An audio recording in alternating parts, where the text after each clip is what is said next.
হ্যাঁ গাইস, আসসালামু আলাইকুম ওয়া রাহমাতুল্লাহি ওয়া বারাকাতুহু।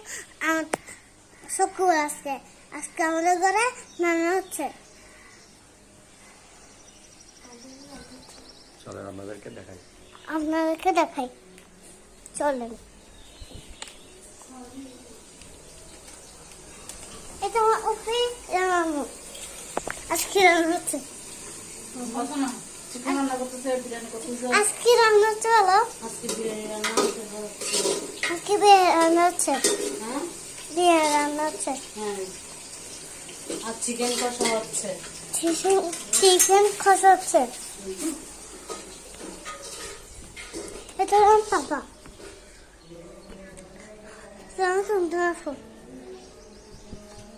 চিকেন কষা হচ্ছে বলে আজকে ব্লগটা এখানে শেষ করতে দিই। Bye guys.